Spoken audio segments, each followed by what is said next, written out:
بسم اللہ الرحمن الرحیم اللہم صلی علی سیدنا و مولانا محمد وبارک وسلم وصلی علیہ۔ باب علامۃ المنافق۔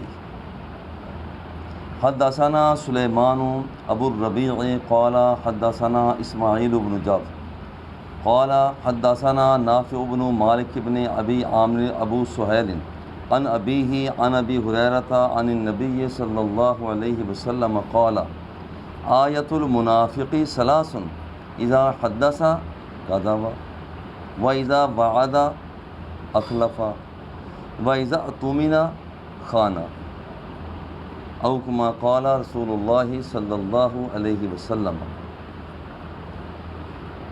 الجامع الصحیح للبخاری کتاب الایمان۔ اس سے پہلے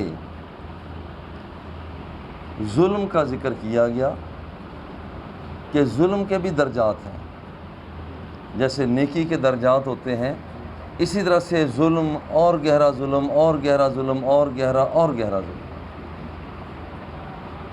ان ظلموں میں سے جیسے ظلم دون ظلم، کہ ایک ظلم ہے دوسرے سے ذرا کم ہوتا ہے کبھی زیادہ ہوتا ہے، ان ظلموں میں سے ایک ظلم ہے بندے کا کسی کا منافق ہونا، چونکہ ظلم ہے عدل کے مقابلہ میں، اور عدل کی تعریف ہے وضع الشیء فی محلہ، کسی چیز کو اس کی جگہ پر رکھنا، یہ عدل ہے۔ آنکھ نے جو کام کرنا ہے اللہ اور اس کے رسول کی منشا کے مطابق کر رہی ہے تو عدل، اس سے ہٹ گئی بہک گئی ظلم۔ کانوں نے جو کوئی کام کرنا ہے اللہ اور اس کے رسول کی منشا کے مطابق عدل، اگر کان اس امر سے ہٹ گئے ظلم۔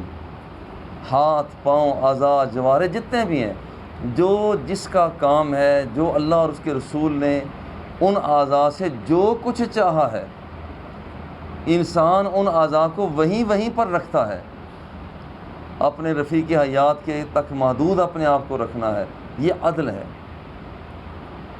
اپنے رفیق سفر سے آدمی اپنے آپ کو الگ کر کے کسی اور ٹھکانے پر لے جاتا ہے، یہ ظلم ہے۔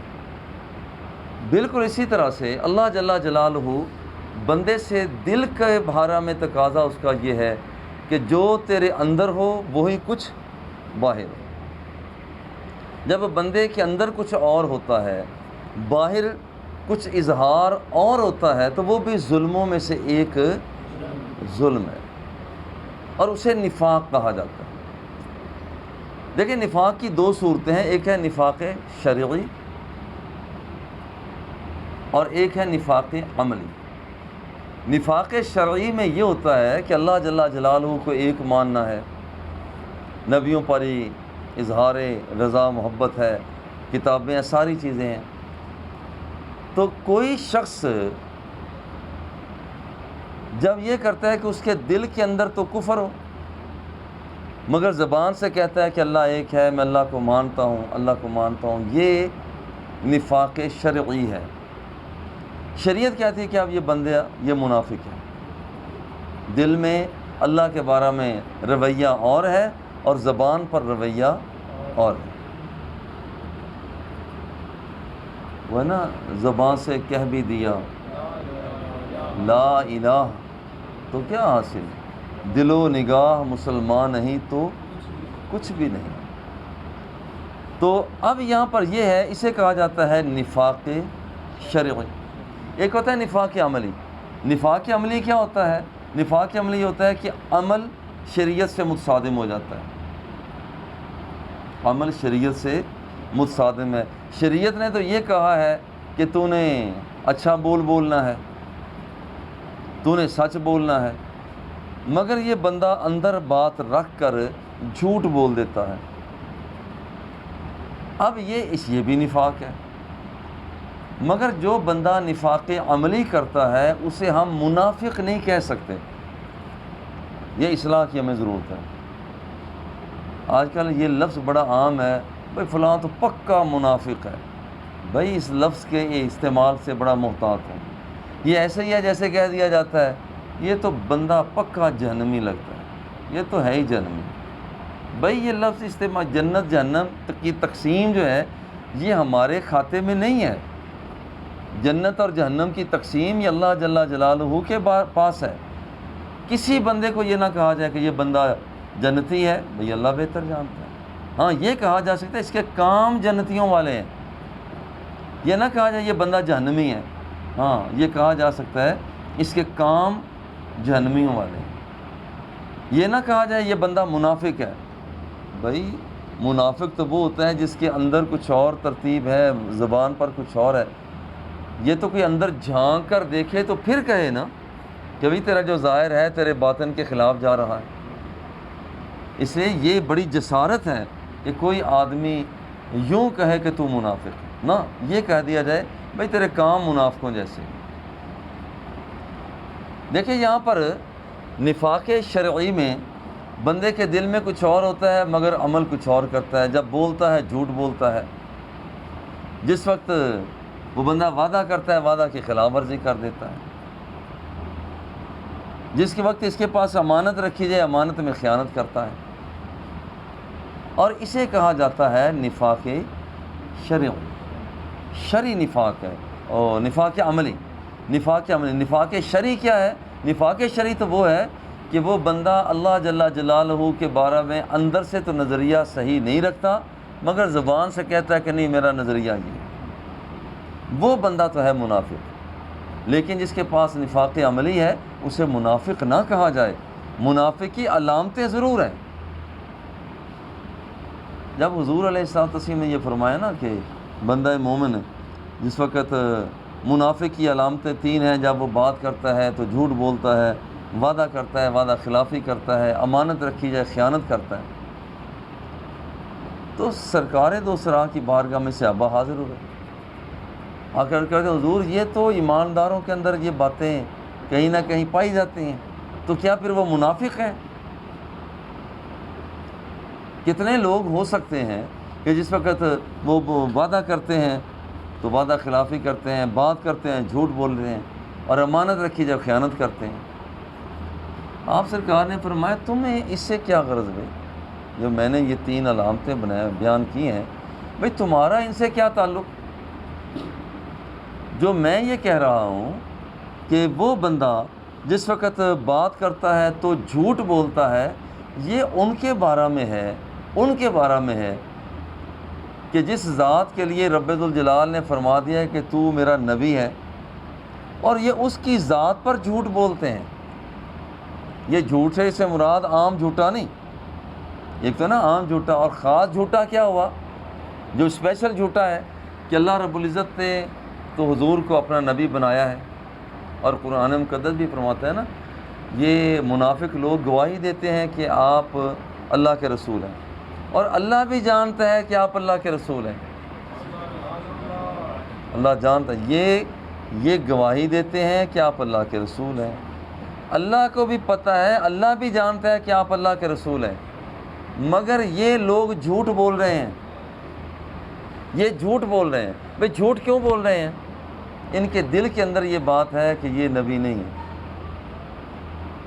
اور زبان سے کیا کہتے ہیں کہ یہ نبی ہے. اس جھوٹ سے مراد جو حضور نے فرمایا نا کہ جب وہ بندہ بولتا ہے تو پھر وہ اذا حدث کذب، جب وہ بولتا ہے تو جھوٹ بولتا ہے، اس جھوٹ سے یہ جھوٹ مراد ہے. اور یہ جھوٹ جو ہے یہاں پر کہ جب وہ بولتا ہے تو وہ جو اللہ جل جلالہ نے اپنے نبی کے بارے میں فرمایا اس کے بارے میں جھوٹ بولتا ہے. اور فرمایا سرکار نے فرمایا وَإِذَا وَعَدَ خلاف، اور یہ جو میں نے فرمایا ہے کہ جب وہ وعدہ کرتا ہے تو وعدہ خلافی کرتا ہے. دیکھو یہ ان لوگوں کے بارے میں ہے کہ جنہوں نے اللہ سے وعدہ کیا تھا کہ یا اللہ اگر تو نے ہمیں کوئی رقم عطا فرما دی، پیسہ دے دیا، تو پھر یا اللہ ہم تیری راہ میں خرچ کریں گے. اور جب انہیں مل گیا، اللہ سے وعدہ کیا مل گیا، تو اب یہ خرچ نہیں کرتے. اس سے مراد وہ ہیں. تیسرا سرکار نے فرمایا کہ یہ جو میں نے ذکر کیا ہے وَإِذَا تُؤْمِنَ خَانَ، کہ جس وقت اس کے پاس امانت رکھی جاتی ہے تو وہ خیانت کرتا ہے. دیکھیں اس امانت سے مراد وہ ہے جو اِنَّا عَرَضْنَا الْأَمَانَةَ عَلَى السَّمَاوَاتِ وَالْأَرْضِ وَالْجِبَالِ فَأَبَيْنَ أَن يَحْمِلْنَهَا، وہاں پر ہم نے یہ بوجھ جو تھا نا، یہ ہم نے زمینوں پر، آسمانوں پر، پہاڑوں پر رکھا. اِنَّا عَرَضْنَا عَلَى السَّمَاوَاتِ وَالْأَرْضِ وَالْجِبَالِ فَأَبَيْنَا أَن يَحْمِلْنَا. اب اس کا ایک معنی تو وہ عام مشہور یہی ہے نا کہ انہوں نے اٹھانے سے انکار کر دیا تھا، مگر اس کا ایک معنی ترجمہ یہ کیا جاتا ہے کہ انہوں نے خیانت سے انکار کر دیا تھا. جب ہم نے یہ بوجھ پیش کیا، ان کا یا اللہ ہم تو اس میں خیانت ذرا کر ہی نہیں سکتے، نہ ہم نہیں خیانت کریں گے. لیکن ہوا کیا، جس وقت یہی بوجھ ایام واشفقنا ملا، اور پھر انسان نے کیا کیا، انسان نے اس بوجھ کو جو ہے نا، حاملہ حل انسان، اس کو انسان نے اٹھا لیا. اس کا مطلب تھا کہ انسان نے وہ خیانت کو اٹھا لیا، کہ اس کو جو بوجھ اللہ کی طرف سے دیا گیا تھا، قوت عقلیہ کا، غضبیہ کا، شہوانیہ کا، اس میں خیانت کر دی. جو اسے بوجھ دیا گیا تھا عقائد کا، اعمال کا، اخلاقیات کا، عقود کا، عقوبات کا، اس کے اندر اس نے خیانت کر دی. جو بوجھ دیا گیا تھا اس کے قوت شامہ کا، قوت ذائقہ کا، قوت باصرہ کا، قوت سامعہ کا، قوت لامسہ کا، اس کے اندر اس نے خیانت کر دی. اس نے خیانت کی، انہوں نے خیانت نہیں کی، وہ قدرت اور فطرت کے مطابق چلتے رہے. نہیں مولا، ہم نہیں خیانت اس میں کر سکتے. انسان نے کیا کیا، خیانت کی. اس لیے فرمایا فَإِنَّهُ كَانَ ظُلُومًا جَهُولًا، یہ ظالم ہے، یہ جاہل ہے. یعنی ذہن میں آتا ہے نا کہ یہ ہم جو ترجمہ کرتے ہیں کہ جو کسی نے بوجھ نہیں اٹھایا، انسان نے اٹھا لیا، اور اٹھا بھی انسان نے لیا، ظالم اور جاہل بھی بن گیا.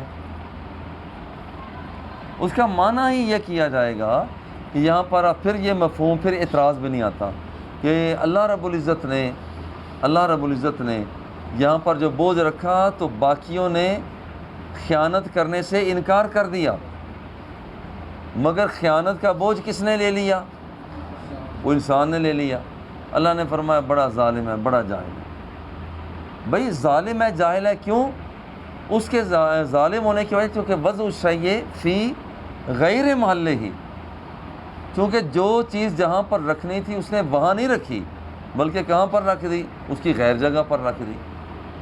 لہذا یہاں پر اسے ظالم اور جاہل کہا گیا.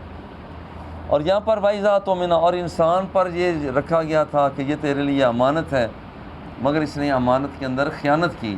اور خیانت کیا کی، خیانت کر لی کہ یہاں پر اللہ رب العزت نے جو کچھ اسے فرمایا تھا اس نے نہ کر کے وہ خیانت کر. ورنہ دیکھیں پہاڑوں نے کوئی خیانت نہیں کی، انہیں حکم دیا کہ ہم نے تمہیں زمین پر نصب کر دیا ہے، دیکھیں بیچارے چپ کر کے اسی وقت سے کھڑے ہیں، ان کا کام ہے.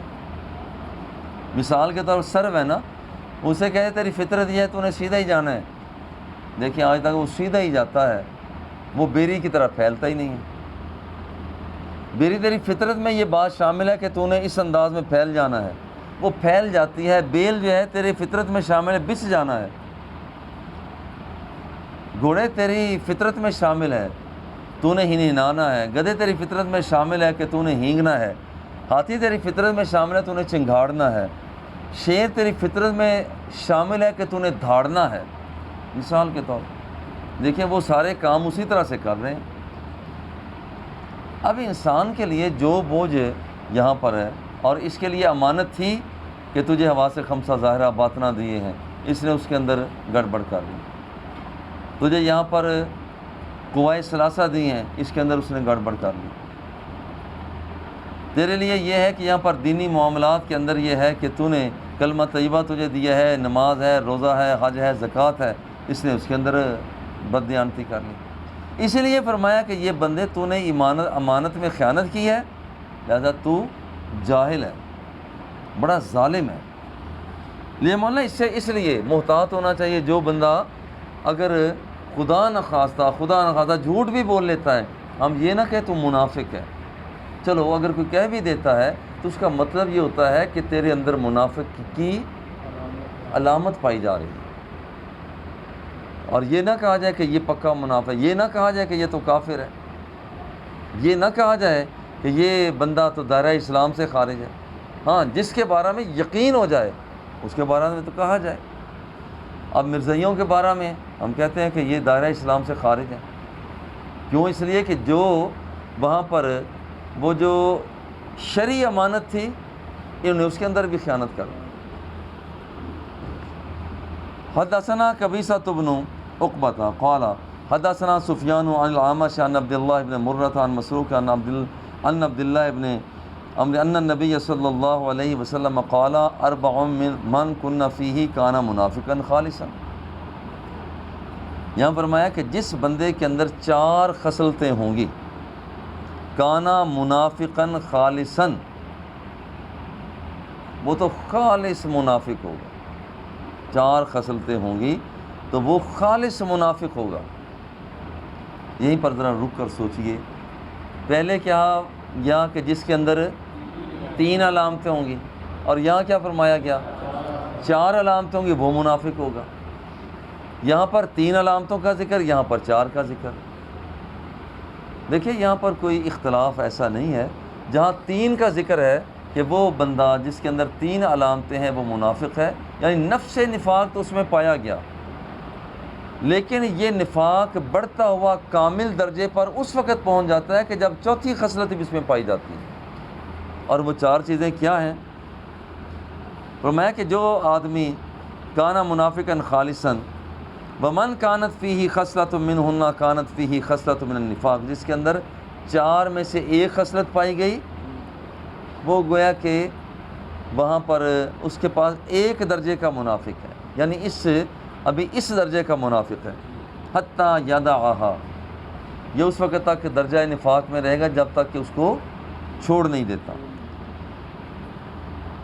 اذا تؤمن خانا، جب امانت رکھی جائے تو وہ خیانت کرتا ہے۔ وَإِذَا حَدَّثَ كَذَبَ، جب بات کرتا ہے تو وہ جھوٹ بولتا ہے۔ وَإِذَا عَاهَدَ غَدَرَ، اب دیکھیے جب وہ وعدہ کا معاہدہ کرتا ہے تو معاہدہ کے اندر غداری کرتا ہے۔ یہ تو وہ چیزیں ہو گئیں جو پہلے بھی آئیں، اور فرمایا وَإِذَا خَاصَمَ فَجَرَ، اور جس وقت یہ جھگڑا کرتا ہے تو گالی گلوچ پر اتر آتا ہے۔ یہ شخص جھگڑا کرتا ہے، گالی گلوچ پر آ جاتا ہے، تان و تشنیع پر آ جاتا ہے، ذاتیات پر اتر آتا ہے۔ اصل مولانا بندہ پہچانا تو چاہتا ہے جب غصے میں ہوتا ہے، تو بہت سی چیزیں اس وقت ظاہر ہوتی ہیں کہ جس وقت بندہ غصے میں ہوتا ہے اس وقت کئی چیزوں کا اظہار ہوتا ہے، پتہ چل جاتا ہے کہ یہ بندہ وہ کیسا ہے۔ گالی گلوچ دیتا ہے تو اس وقت جیسے بے ہوش کرنے لگتے ہیں نا مریض کو، بہت سی چیزوں کا پتہ اس وقت چل جاتا ہے۔ جو عموماً لڑائی جھگڑا کرنے والا ہے وہ ہلکی نیم بے ہوشی کی حال میں جب ڈاکٹر اسے بے ہوش کرتے ہیں، وہ اسی طرح کی گالی گلوچ دیتا ہے۔ وہ قرآن شریف پڑھنے والا ہے، وہ اس حالت میں بھی قرآن شریف پڑھتا ہے۔ حدیث پڑھنے والا ہے، وہ اس حالت میں بھی پڑھتا ہے۔ قاری ہے تو اس حالت میں بھی وہ قرات کی باتیں کرتا ہے۔ یہ ایک باقاعدہ طور پہ ابھی اسے تسلیم تو نہیں کیا گیا سزا کے طور پر، لیکن منوانے کا، ملزم سے جرم منوانے کا ایک طریقہ یہ بھی ہے کہ اسے خوب کھلا پلا دیا جاتا ہے، اور پھر اسے جب نیند آتی ہے اسے سونے نہیں دیا جاتا۔ پھر وہاں پر جو اس حالت میں وہ باتیں کرتا ہے وہ کافی حد تک وہ اس کے قریب قریب بندے پہنچ جاتے ہیں۔ اور یہ پولیس والا ایک بتا رہا تھا، کہنے لگا کہ ہم اس طرح سے لوگوں کو منواتے بھی، اگرچہ اسے قانونی حیثیت حاصل نہیں ہوئی، لیکن نا جس کے اندر 4 چیزیں پائی جائیں گی تو وہ بندہ وہ پکا منافق ہے۔ وَإِذَا خَاصَمَ فَجَرَ تَابَعَهُ شُعْبَةٌ عَنِ الْأَعْمَشِ باب قیام لیلۃ القدر من الایمان۔ ورنہ یہاں پر چونکہ ایمان کا ذکر ہے، کتاب الایمان ہے، تو پھر پیچھے چلتے ہیں، کہتے ہیں کہ لیلۃ القدر، لیلۃ القدر کو قیام کرنا یہ بھی ایمان کی علامت ہے۔ اچھا یہاں بھی بڑی غلطی کی جاتی ہے، لیلۃ القدر کی رات میں قیام کیا جائے۔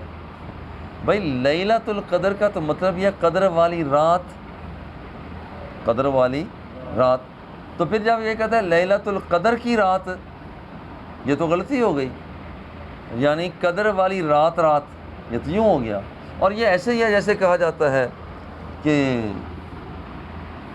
ماہ رمضان المبارک کا مہینہ، رمضان المبارک کا مہینہ چلو یہ تو بات ہے، یا ماہ سیام کہہ دیجئے یا ماہ رمضان کہہ دیجئے، لیکن ماہ سیام کا مہینہ یہ بات غلط ہے۔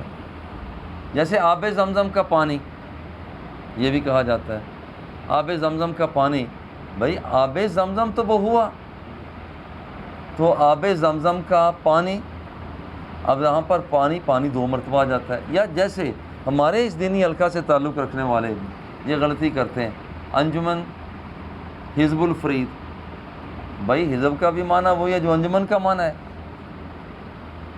اس طرح سے انجمن بزم فرید، اور بھائی جو انجمن کا معنی مفہوم ہے وہی تو بزم کا معنی ہے، جو بزم کا معنی ہے وہ انجمن کا معنی ہے۔ لہذا ایسے الفاظ جس وقت بیان کیے جاتے ہیں تو وہ بیان کرنے میں احتیاط سے کام لیا جائے۔ اچھا حدثنا ابو الیمان عن ابی ہریرہ قال قال رسول اللہ صلی اللہ علیہ وسلم من یقوم لیلۃ القدر ایمانا و احتسابا، جو شخص لیلۃ القدر کو ایمان کی حالت میں وہ قیام کرے گا، ایمان کی حالت میں قیام کرے گا۔ ایمان کی حالت کے کیا مطلب ہے کہ اللہ جل جلالہ پر وہ مکمل طور پر ایمان رکھتا ہے، نبیوں پر ایمان، کتابوں پر ایمان، فرشتوں پر ایمان، قیامت کر مرنے کے بعد جی اٹھنے پر ایمان، پوری ایمان کے ساتھ وہ قیام کرتا ہے۔ اور دوسرا فرمایا وا احتساباً، اور احتساب کے ساتھ وہ قیام کرتا ہے۔ بھائی ایمان کے ساتھ احتساب کے ساتھ کیا مطلب ہے؟ اللہ کی رضا حاصل کرنے کے لیے کرتا ہے، حصول ثواب کے لیے کرتا ہے، یہ ہے وا احتساباً، حصول ثواب کے لیے کرتا ہے، اور اللہ جل جلالہ کی رضا کے لیے کرتا ہے، ریاکاری کے لیے نہیں کرتا۔ یہ ہے مطلب احتساب کا۔ ہمارے یہاں ایک لوگ کہتے ہیں بھئی اپنا محاسبہ کرو، ایک لفظ ہم بولتے ہیں، بھئی احتساب کرو اپنا۔ احتساب کا مطلب یہ ہوتا ہے کہ کام سارے رب کی رضا کے لیے کرو، نفسانی خواہشات کے لیے یہ کام نہ کرو، رب کی رضا کے لیے کرو، یہ ہوتا ہے، اسے کہا جاتا ہے احتساب۔ تو پھر جب کوئی بندہ لیلۃ القدر کو یعنی قدر والی رات کو قیام کرتا ہے، غفر لہ ما تقدم من ذنبہ، اس بندے پر رب کو اتنا پیار آتا ہے سابقہ سارے گناہوں کو معاف کر دیتا ہے۔ تو دیکھیے کہ یہاں پر جو یہ قیام ہے، لیلۃ القدر کا قیام ہے، اسے بھی ایمان کی علامت قرار دیا گیا ہے۔ باب الجہاد من الایمان، بھئی دیکھیے جہاد کرنا، جہاد کا جذبہ رکھنا، یہ بھی ایک ایمان کا حصہ ہے۔ جو بندہ کبھی اس نے جہاد کا جذبہ ہی نہیں رکھا تو یہ بندہ، اس کے اندر نفاق کی علامت ہے۔ اس لیے کہ یہاں پر جذبہ تو ہو نا، یعنی ہم دیکھیں اس وقت پوری دنیا کے مسلمانوں پر جہاد لازم ہے، اسے فرض کہہ لیجیے، تاہم تھوڑی سی چھوٹ مل جائے تو فرض کفایہ کہہ لیجیے، ورنہ حقیقت یہی ہے کہ اجتماعی سطح پر جیسے مسلمانوں پر ظلم و ستم ہو رہا ہے، اس اجتماعی ظلم و ستم کے پیش نظر مسلمانوں کے فرائض میں بھی شامل ہے کہ مجموعی طور پر اجتماعی سطح پر اس کا جواب دیں۔ اب دیکھ کشمیر ہمارے پڑوس میں ہے، ضروری ہے کہ کشمیر والے لوگ اٹھیں۔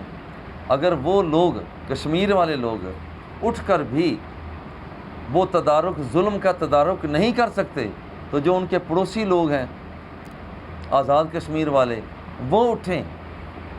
اگر وہ نہیں اٹھ سکتے تو جو اس کے بعد جیسے پاکستان ہے، قریب ہے، پاکستان کے مسلمان اٹھیں،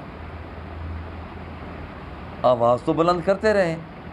اسی طرح سے یہاں پر اگر پاکستان پورا نہیں اتر رہا تو یہ فرائض، اسی طرح سے یہ دائرہ بڑھتا چلا جاتا ہے، وہ دنیا بھر میں، یا اور صرف کشمیر میں ظلم نہیں ہو رہا، چائنا میں ظلم ہو رہا ہے، ہندوستان میں ظلم ہو رہا ہے۔ آپ دیکھیں کہ ہمارے اتنے ممالک ہیں، فلسطین کے اندر ظلم ہو رہا ہے،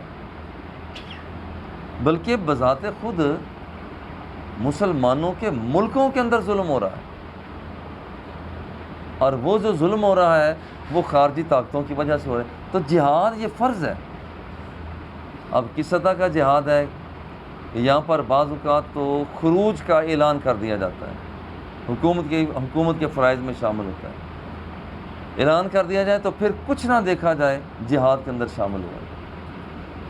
تاہم جب تک یہاں پر سرکاری سطح پر اعلان نہیں ہوتا تو یہ نہیں ہم کہہ سکتے کہ جہاد وہ ساقط ہو گیا ہے۔ حکومتی مجبوریاں بن چکی ہیں، اب حکومتوں کی مجبوریاں بن چکی ہیں۔ اب یہاں پر وہ زندہ دل لوگوں کو سمجھنا پڑے گا کہ جہاد کے لیے فیصلہ اب کس سطح پر کیا جانا مقصود ہے۔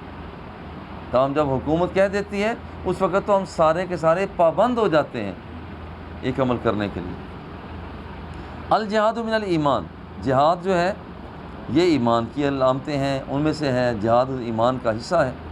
حدثنا حرم، اور یہ بات ذہن میں رکھیں، جہاد سے مراد لوگوں کو قتل کرنا نہیں ہے، یہ بات بنیادی طور پر ذہن میں رکھیں۔ جہاد کا مطلب صرف یہ نہیں ہے کہ ہم نے غیر مسلموں کو قتل کرنا، یہ مقصد نہیں ہے۔ مقصد ہے اعلاء کلمۃ اللہ، اللہ جل جلالہ کے حکم کو عام کرنا، اصل میں مقصد یہ ہے۔ اور یہ عمل کر لیتا ہے وہ اصل میں ظلم کے خلاف نکل رہا ہوتا ہے۔ مارنا مقصد نہیں، قتل کرنا مقصد نہیں ہے، دوسروں کو غیر مسلموں کے گھروں کو جلاؤ کر دینا یہ مقصد ہرگز نہیں ہے، انہیں پکڑ کر قید خانے میں ڈال دینا یہ ہرگز مقصد نہیں ہے۔ اور مقصد پھر کیا ہے؟ مقصد اصل میں یہ ہے کہ کلمۃ اللہ کا کی سربلندی ہو اسے، ہاں البتہ اس کے لیے اگر درمیان میں کوئی رکاوٹ آتی ہے، کلمۃ اللہ کی سربلندی اصل میں ظلم کو ختم کرنا ہے، اور اگر کوئی درمیان میں رکاوٹ بنتا ہے اسے ہٹانے کا نام جہاد ہے۔ بھئی ہم کو کہتے ہیں کہ درمیان میں آؤ، بھئی پیچھے ہٹ جاؤ، کیونکہ اللہ کا پیغام ہے، یہ عدل پر مبنی پیغام ہے، ظلم والی تو بات نہیں ہے، ہم اسے پھیلانا چاہتے ہیں، لیکن اگر کوئی رکاوٹ ڈالتا ہے تو پھر وہاں پر دیکھیے آپ نے ذمہ دار کو دیکھا، پانی کا کام ہے بہاؤ میں آنا، ذمہ دار کے کندھے پر کسی ہوتی ہے، جب وہ دیکھتا ہے کہ یہ مٹی جو میں پانی لگا رہا ہوں اس پانی لگانے کے اندر رکاوٹ پیدا کر رہی ہے، وہ کیا کرتا ہے؟ اسے نکالتا ہے، باہر کر دیتا ہے۔ اس کا مقصد پانی لگانا ہے، مٹی ہٹانا نہیں ہے۔ ذرا غور کریں، ہمارے کسان بھائی کا مقصد پانی لگانا ہے، مٹی ہٹانا نہیں ہے۔ ہاں البتہ اگر کوئی مٹی درمیان میں رکاوٹ بنتی ہے تو ہٹانا اس کے فرائض میں شامل ہو جاتا ہے۔ بندہ مومن کا کام اللہ اور اس کے رسول کے پیغام کو آخر تک ٹیل تک پہنچانا مقصد ہے، بندوں کو مارنا مقصد نہیں ہے، گھروں سے بے آباد کرنا مقصد نہیں ہے، خدا پناہ دے کہ جلاؤ گراؤ یہ بندہ مومن کا مقصد نہیں ہے۔ ہاں اگر کوئی درمیان میں رکاوٹ بنتا ہے پھر اسلام کہتا ہے وہ ذمہ دار کی طرح اسے پیچھے ہٹاؤ۔ اصل مقصد جو ہے ذمہ دار کا وہ گندم کے خوشوں کو اگانا ہے، مقصد اصل میں یہ ہے۔ لیکن جو چیز اس مقصد کے اندر رکاوٹ پیدا کر رہی ہے، وہ درمیان میں جڑی بوٹیاں نکل آتی ہیں، دیکھو وہ اسے رمبے کے ساتھ الگ کر دیتا ہے۔ بھئی مقصد تو اس کا یہ نہیں ہے، چونکہ وہ جو مقصد ہے مقصد کے خلاف یہ بات جا رہی ہے، لہذا اس لیے وہ ذمہ دار یہ کام کرتا ہے۔ حدثنا حرمی بن حفص قال حدثنا عبد الواحد قال حدثنا عمر، پوری سند کے بعد قال سمعت ابا ہریرہ عن النبی صلی اللہ علیہ وآلہ وسلم قال ان تدب اللہ عز وجل لمن خرج فی سبیلہ لا یخرجہ الا ایمان بی او تصدیق برسلی۔ دیکھیے حضور علیہ الصلوۃ والتسلیم نے ارشاد فرمایا کہ جو بندہ اللہ کے راستے میں نکلتا ہے، اور حضور فرماتے ہیں اللہ کے راستے میں نکلنا اس کا ہے ایمان کی وجہ سے، ایمان بھی، مجھ پر ایمان رکھتا ہو، رسولوں کی تصدیق کرتا ہو، تو اللہ جل جلالہ وہاں پر اس کے لیے کیا جلدی فرماتا ہے؟ ثواب کی جلدی یوں فرماتا ہے کہ یہاں پر ان ارجعہ بما نال من اجر او غنیمت، تو رب ذوالجلال یا تو اسے مال غنیمت کے ساتھ واپس پلٹا دیتا ہے، اور یا یہ ہے کہ اسے جب شہادت کا جام ملتا ہے تو رب ذوالجلال اسے جنت کا مالک بنا دیتا ہے۔ لولا ان اشق علی امتی ما قعدت خلف سریۃ، حضور فرماتے ہیں کہ دیکھیے اصل میں لوگوں کے پاس اتنے مال اور اسباب نہیں ہیں کہ وہ جہاد کے لیے رقم جمع کر سکیں، پیسے جمع کر سکیں، ان کے پاس یہ صلاحیت نہیں۔ اگر یہ صلاحیت ہوتی تو میں کبھی بھی پیچھے ہٹ کر نہ بیٹھتا، میں وہ ہر جہاد کے اندر ہی میں شرکت کیا کرتا، مگر اب لوگوں کے پاس اتنی اماؤنٹ نہیں ہے کہ وہاں پر مجاہدین کو تیار کریں، مجاہدین کے ساتھ حسن اخلاق سے پیش آئیں، مجاہدین کے پاس اپنے پاس مالیت نہیں ہے۔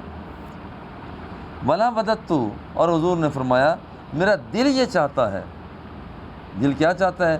انی اقتل فی سبیل اللہ، اللہ کے راستہ میں قتل کیا جاؤں، ثم احیا، پھر میں زندہ کیا جاؤں، ثم اقتل، پھر میں قتل کیا جاؤں، ثم احیا، پھر میں زندہ کیا جاؤں، ثم اقتل، اور پھر میں قتل کر دیا جاؤں۔ بین السطور لکھتے ہیں نا یہاں پر کہ وہاں پر میں قتل کر دیا، اس کے بعد کیا ہوتا ہے؟ اس کے بعد یہی ہوتا ہے کہ اللہ جل جلالہ پھر یہ قبولیت فرما لیتا ہے اور جنت کا مالک بنا دیتا ہے۔ اچھا مطلب یہاں پر اس کا مطلب نیک چیزوں کی خواہش کرنا یہاں پر شرعی طور پر یہ جائز ہے، نیک چیزوں کی خواہش کرنا، یہاں پر یہ خواہش ہے کاش کہ میں قتل کیا جائے، تو پھر حضور علیہ الصلاۃ والتسلیم کی خواہشات کی تو تکمیل ہوئی ہے۔ وَلَسَوْفَ يُعْتِيكَ رَبُّكَ فَتَرْضَىٰ، کہ نبی تیرا رب تجھے اتنا دے گا کہ تو راضی ہو جائے گا، تو پھر حضور علیہ الصلاۃ والتسلیم کی چاہتیں تو قبول ہوتی ہیں، مگر یہ چاہت کیوں قبول نہیں ہوئی کہ آپ شہید ہوتے، میدان کارزار میں اترتے، شہید ہوتے، اور پھر اس شہادت کے بعد آپ کو وہاں پر زندگی ملتی، پھر شہید ہوتے، زندگی ملتی، شہید ہوتے۔ اب ایسا کیوں نہیں ہے؟ وجہ یہ ہے اللہ جل جلالہ نے ارشاد فرمایا وَاللَّهُ يَعْصِمُكَ مِنَ النَّاسِ، اللہ جل جلالہ ان بندوں سے آپ کو محفوظ رکھے گا، کیونکہ رب نے وعدہ کر لیا ہے کہ میں نے تمہیں محفوظ رکھنا ہے، تم ان سے کسی سے مقتول نہیں ہو سکتے۔ یہی وجہ ہے ایک عورت نے آپ کو زہر آلود بوٹیاں دی تھیں، آپ نے کھائی، اور وہ وہاں آپ کے تالو میں اس کا اثر ہمیشہ زندگی بھر رہا، مگر آپ اس کی وجہ سے دنیا سے رخصت نہیں ہوئے، دنیا سے رخصت نہیں ہوئے۔ اب یہاں پر دنیا سے رخصت نہیں، حالانکہ زہر دیا گیا، اور وہ جو ساتھ والا بندہ ہے وہ دنیا سے رخصت ہو جاتے ہیں۔ وجہ کیا ہے؟ واللہ یعصمک، اللہ جل جلالہ آپ کو لوگوں سے بچانے والا۔ باب تتبع قیام رمضان من الایمان، جو بندہ رمضان المبارک میں رات کا قیام کرتا ہے، تراویح ادا کرتا ہے، تہجد گزاری کرتا ہے، یہ بھی ایمان کا حصہ ہے، کیونکہ کتاب الایمان ہے۔ اب ایمان کے حصے جو ہیں انہیں بیان کیا جا رہا ہے۔ قال حدثني مالك عن ابن شهاب عن حمید بن عبد الرحمن عن ابی ہریرہ ان رسول اللہ صلی اللہ علیہ وسلم قال من قام رمضان ایمانا و احتسابا، جو آدمی ایمان کی دولت کے ساتھ رمضان المبارک میں قیام کرتا ہے، وہ احتسابا، اور احتساب کرتا ہے رب کی رضا کے، دکھاوے کے لیے نہیں، اللہ کی رضا کے لیے، غفر له ما تقدم من ذنبه، تو اس آدمی کے پچھلے سارے گناہوں کو معاف کر دیا جاتا ہے۔ صوم رمضان احتساب من الایمان، دیکھیے رمضان المبارک کا جو روزہ ہے بندہ اجر کے حصول کے لیے رکھتا ہے، اللہ کی رضا کو حاصل کرنے کے لیے رکھتا ہے، تو یہ بندہ جسے اللہ کی رضا کے حاصل کرنے کے لیے اس نے رکھا ہے، اللہ جل جلالہ اس بندے پر بھی کرم فرماتا ہے۔ کیا؟ من صام رمضان ایمانا و احتسابا غفر له ما تقدم من ذنبه، اس کے سارے گناہوں کو معاف فرما دیتا ہے۔ الدین یسر، بھائی دیکھیے دین ایک آسانی کا کام ہے، آسان چیز ہے، مشکل نہ بناؤ اسے، یہ ایک آسان ہے۔ جو بندہ اسے مشکل بناتا ہے وہ آدمی وہ تو تھک جاتا ہے، مگر یاد رکھنا کہ رب ذوالجلال وہ نہیں تھکتا، بندہ تھک جاتا ہے۔ یعنی ایسے کام ساری رات کہے کہ میں نے قیام ہی کرنا ہے، بھئی اللہ کی یہ منشا تو نہیں ہے تو ساری رات قیام کرے۔ دیکھو نا یہ جتنے آپ بیٹھے ہوئے ہیں چوکس چکنے ہو کر، اور میں دیکھ رہا ہوں کہ نیند کے بغیر بیٹھے ہو. اگر ساری رات آپ جاگ کر یہاں پر آ رہے ہوتے تو کیا یہاں پر آنکھیں کھول کر پڑھ سکتے؟ بھائی آپ کچھ جاگے ہیں، کچھ سوئے ہیں، آپ فریش موڈ میں بیٹھے ہوئے ہیں. کیوں؟ اس لیے کہ ساری رات نہیں جاگے ہیں. اور اللہ جل جلالہ کی یہ منشا بھی نہیں ساری رات جاگے. دیکھو نا، عبادت کرنا وہ تو نفلی میں آ جاتے ہیں نا، اور علم حاصل کرنا فرض ہے. جو طالب علم سمجھتا ہے کہ میں تہجد پڑھنے کے ساتھ مجھے سبقوں میں نیند آتی ہے، وہ تہجد نہ پڑھے. یا غور کرنا، جو طالب علم، جو ٹیچر یہ کہتا ہے کہ میں یہاں پر تہجد جب میں پڑھتا ہوں تو پھر مجھے نیند آ جاتی ہے، یہ کہتا ہے میں کسی کے یہاں ملازم ہوں تو میں ملازم ہوں تو مجھے وہاں پر نیند آ جاتی ہے. بھائی وہاں پر ملازمت کو جو تو نے وقت دیا ہوا ہے نا، یہ تو نے وہ وقت پہ ایمانداری نہیں پیدا کر رہا. ہاں اگر جاگنا ہے تو وہاں کام پورا کر، اور اگر تجھے پتہ ہے کہ وہاں سو جاتا ہے تو بھئی رات کو جاگنا بند کر دے، وہ تو نفل ہے. اور یہ کام جو ہے یہ فرض ہے، علم حاصل کرنا فرض ہے. اللہ اکبر. الدین یسر، دین تو آسان ہے. قال النبی صلی اللہ علیہ وسلم، حضور علیہ الصلوۃ والتسلیم نے ارشاد فرمایا، احب الدین الی اللہ الحنیفہ. بھئی دیکھیے کہ اللہ کی بارگاہ میں بہترین پسندیدہ دین کون سا ہے؟ وہ ہے حنیف الدین. حنیف الدین کا مطلب کیا ہوتا ہے؟ جو باطل سے ہٹ کر ہو. جو باطل سے ہٹ کر ہو اسے حنیف کہا جاتا ہے. اچھا اسی طرح سے یہاں پر اور جیسے نا دیکھیے، ادھر ہے مثال کے طور پر حق ہے اور ادھر ہے باطل، یا یوں سمجھیں ادھر ہے آگ اور ادھر ہے امن کی صورتحال. تو آدمی دیکھیے آگ کی طرف یوں نہیں جاتا بلکہ آگ سے پیچھے ہٹتا ہے، ایسے پیچھے ہٹتا ہے. اب یہ بندہ جو ہے یہ حنفیت کی طرف ہے، یہ حنیف ہے. اس لیے کہ یہاں حنیف کسے کہا جاتا ہے؟ دیکھیں نا آپ کے بین السور لکھا ہے مان الحنیف المائل عن الباطل الی الحق، وہ باطل سے حق کی طرف جاتا ہے، اسے حنیف کہا جاتا ہے. اور اسی طرح سے سمحہ. اب یہاں پر دین بہترین کون سا ہے؟ اور وہ ہے کہ جس کے اندر وہاں پر وہ نرمی پائی جاتی ہے، سلامتی پائی جاتی ہے، نرمی پائی جاتی ہے. اور وہ آدمی، یہی وجہ ہے کہ حضور علیہ الصلوۃ والتسلیم تشریف لائے.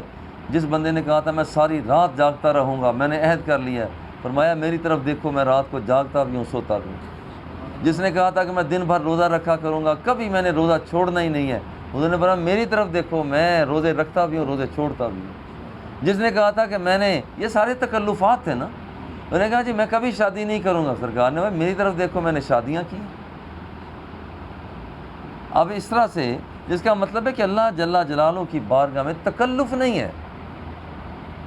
اب دیکھیں ہم پڑھ رہے ہیں نا، ہم یہ تکلف کے بغیر اللہ کے فضل و کرم ہے، تکلف کے بغیر پڑھ رہے ہیں.